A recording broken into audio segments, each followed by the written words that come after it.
My name is Jaminet, and I'm an assistant professor at Kent State University College of Architecture and Environmental Design.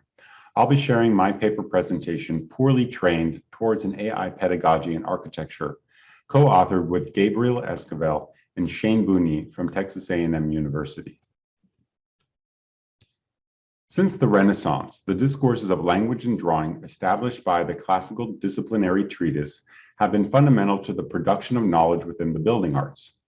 These early forms of data compression provoke reflection on theory and technology as critical counterparts to perception and imagination unique to the discipline of architecture. This research examines the illustrated expositions of Sebastiano Serlio through the lens of artificial intelligence. The mimetic powers of technological data storage and retrieval and Serlio's coded operations of orthographic projection drawing disclose other aesthetic and formal logics for architecture and its image that exist outside human perception. Architectural language is typically understood through its coded operations. Serlio was instrumental in developing this code through his canonization of the 5 orders. What's fascinating about Serlio's experiments is that in defining and applying the codes, he proceeds to vigilantly deviate from them. The results are sometimes defined by the code, where the code and the product are isomorphic. Other times, architectural elements are organized or misaligned, which suggests that a latent diagrammatic operation other than the code is at work. Architectural language is not the code. The language emerges when the code is scrambled. These insights suggest alternative parallels between brains and computers, as well as emerging modes of creative production regarding advancements in machine learning. Language, or the possibility of communication, cannot be separated into distinct categories. According to Gilles Deleuze, language is defined by the discordant pairing of both analogical and digital modes of communication. Similar to digital display technology, digital signals are decoded as a field of light pulses displayed as discrete points of color. The signal remains coded, but the screen becomes responsive or modulates as the digital code is transplanted into the analogical flux of the pictorial image. This modulation is where Deleuze locates the function of the diagram in painting and in the aesthetic act itself. The intention of the diagram is to remove any predetermined resemblances that might be implied on the canvas. This diagrammatic modulation for Deleuze is particularly relevant in the work of Francis Bacon, which is demonstrated by the operative set of non-representative lines and strokes and color patches. These qualities are equally evident in AI-generated faces and other machine learning experiments that produce similar scrambled or clean zones, which overturn the optical coordinates and tactile connections. This scrambling is the domain of the diagram and is highly relevant to the machine learning process. Computational theorists are now developing AI systems that integrate both analog and digital modes of information processing. The primary task of such systems is to make a computer that better models human intelligence. However, designers are also interested in how these new technologies become creative tools of production, particularly in regard to generative adversarial networks, or GANs. GANs synthesize artificial images from sample images and random data in a continuous feedback loop that transfers the digital code into the analog pictorial workflow of the image in each successive training. Every GAN has 2 neural networks, a generator and a discriminator. The generator synthesizes new sample images from random noise or a pre-trained model, while the discriminator compares the initial data set and the generator's output. The discriminator determines whether the synthesized images can be considered real or fake and feeds this information back into the system. As the generator receives feedback from the discriminator, it learns to synthesize more images better resembling the input images. The primary intention of these image-based neural networks is to synthesize artificial images that are indistinguishable from authentic images. Although the common purpose of GANs can produce figurative resemblance, their ability to deviate from the initial input may unlock new avenues for architecture and design. Furthermore, high degrees of accuracy in building simulation may not be adequate in addressing the hypermediated status of the drawing image. The poorly trained AI model is one that does not result in a highly recognizable simulation. Poorly trained AI models and equivocal digital workflows instead produce outputs that exhibit distortions and fragmentations through recursive computational procedures, depositing layers of visual and semantic content in each successive operation. These artifacts or residues are the result of the diagrammatic scrambling made visible by the machine learning process. Bacon might call these involuntary free marks, and Deleuze might describe them as asignifying traits that are devoid of any illustrative or narrative function. These residues are inherent to the machine learning process and register within the object itself in subsequent process of three-dimensionalization.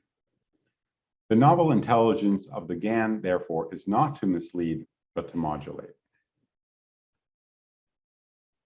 This research is part of a larger design project that investigates the Serlio treatise in parallel with discussions about aesthetics and artificial intelligence.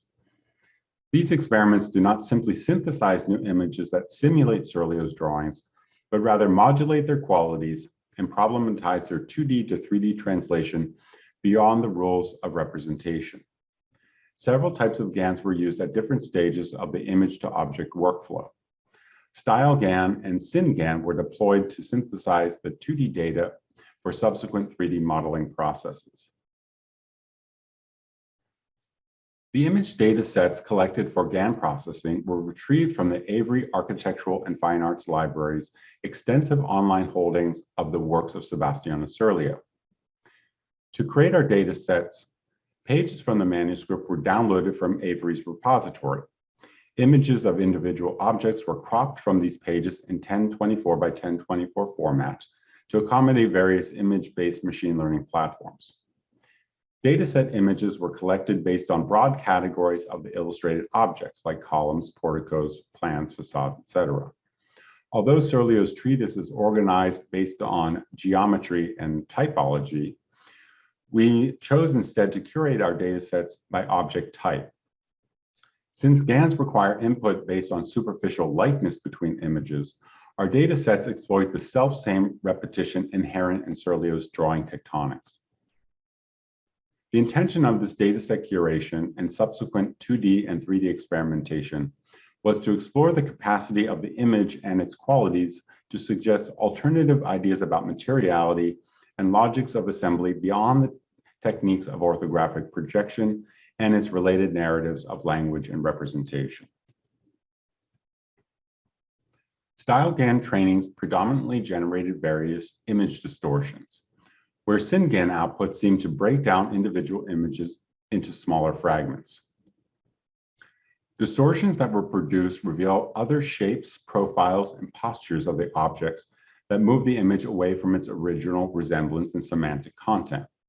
For example, a regulated facade becomes a cascading field of apertures, or a single arched opening becomes a winding surface of figural voids. Both produce estrangement in silhouette and scale. These distortions are based on RGB color values rather than formal complexity in linguistic articulations like line, edge, plane, and volume. Fragmentation, on the other hand, concerns pulling the image apart into components that are detached or incomplete. For example, incongruities in patterning of a segmented masonry arch become reassembled, suggesting a tectonic that is foreign to the initial construction system. This fragmentation of Serlio's objects reveals alternative logics of assembly beyond the classical tectonics suggested by their orthographic projection. These distortions and fragmentations are inherent to the way machines interpret data through its analog to digital conversion process. Throughout the training process, the degree of distortion and fragmentation can be controlled by adjusting various parameters of the GAN, including truncation value and scale of manipulation. These adjustments of the parameters allow designers to claim agency in the machine learning process to control the fidelity to the initial image datasets and the uniqueness of the output. For example, lower truncation values synthesize images that are more self-similar to the initial dataset, whereas higher values can produce results that deviate significantly. The intention of these methods was not to synthesize columns, facades, or doorways that would be indistinguishable from Serlio's illustrations, but to use the digital code of the GAN as a substitute for the architectural or orthographic code to scramble the analog pictorial signal of the image. We utilize both coordinate-based and procedural generation 3D modeling tools to proceed with our three-dimensionalization of the GAN outputs. Industry standard 3D modeling software platforms use mathematical coordinate-based representations to simulate surface and mesh geometry. Geometry is manually created and manipulated through direct access to its components. These platforms give designers the power to create any 3D object by drawing on skills of visual and tactile acuity and knowledge of conventional representational systems. Procedural generation, on the other hand, is a method of generating data or content algorithmically as opposed to manually that combines human-generated assets and algorithms with computer-generated randomness and processing power. Procedural generation tools were used to interpret GAN outputs through morphing and voxelization of the image content. These tools project 3D coordinates directly from 2D image data and create complex hybrid spatial geometry. It was important that our 3D process follow a similar logic of neural network image generation, wherein direct access to the 3D model geometry is limited, and the computer procedurally generates geometry based on parametric constraints available in the code. To elucidate our process of 2D to 3D translation, I will use an example of one of various image to object workflows developed from this research. Classical part-to-whole relationships become the speculation of this operative AI model. Here, the portico undergoes a series of estrangements, reassembly, and stylization. First, our curated data set of Serlio's porticos is processed by a StyleGAN, the output of which inherits multiple features of individual porticos. Due to the similarity between input images, the most productive synthesized images exhibit distortions of the architectural components, while the overall figure remains largely unchanged. Based on these characteristics, a single frame from the resultant latent walk was selected as the input for a succeeding SynGAN training. The intention of introducing the SynGAN was to fragment the portico image into multiple parts. The SynGAN selects patches of elements it can recognize and repeat to create diverse samples that carry the same visual content as the input image. This process can be useful in generating images that simulate the randomness in natural environments, cityscapes, and flocks and swarms. However, when trained on an image that depicts a singular object, the SynGAN produces unexpected configurations that have the effect of fragmenting rather than unifying the image. With the portico, the resulting fragmentation creates alternative parts loosely based on the textures of the illustration. The assembly logic of the synthesized image is based on image construction rather than drawing tectonics. The subsequent 3D reassembly process combines both procedural generation tools and conventional 3D modeling. The fragmented images are voxelized by assigning depth values to the range of black and white pixels. Two voxelized fragments are morphed to produce an object that inherits 3D information from both. This merged fragment is then combined with a 3D model of a recognizable portico fragment. The result is a novel morphological assembly that simultaneously exhibits the figuration of voxelized fragments and partial reconstruction of the familiar language of architecture.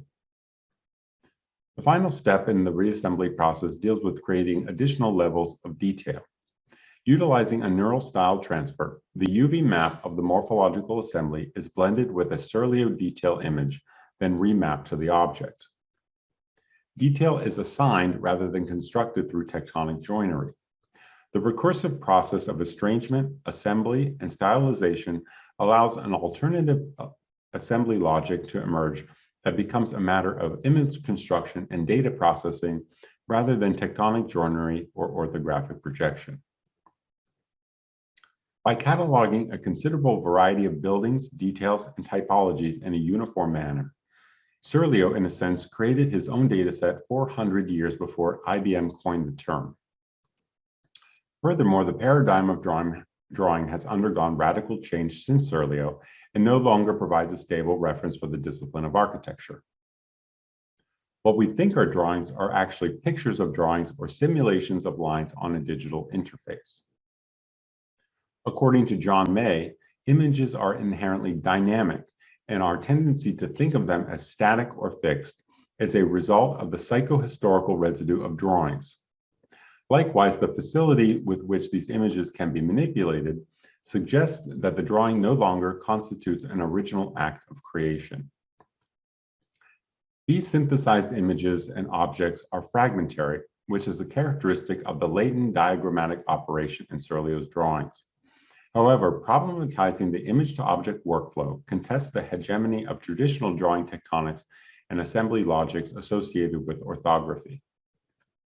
This kind of machine learning can rework the way we present, learn, and teach architecture because it scrambles the orthographic codes or conventions that have defined architectural language since the Renaissance and have persisted through pedagogies established by the École des Beaux-Arts and the Bauhaus.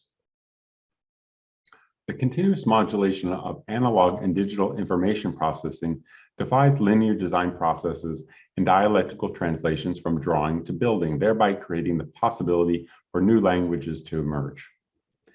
These assertions radically challenge the computational methodologies as tools of expediency and efficiency, and more importantly, embrace the possibility of using them as strategies of communication between the human mindset and alien intelligence. All design research for this scholarship was conducted during the 2021 spring semester at Texas A&M University College of Architecture under the instruction of Gabriel Esquivel, myself, and with the assistance of Shane Bunyi. We are very grateful to all student contributors and for the support received from Texas A&M and Kent State University. Thank you, and I welcome your feedback.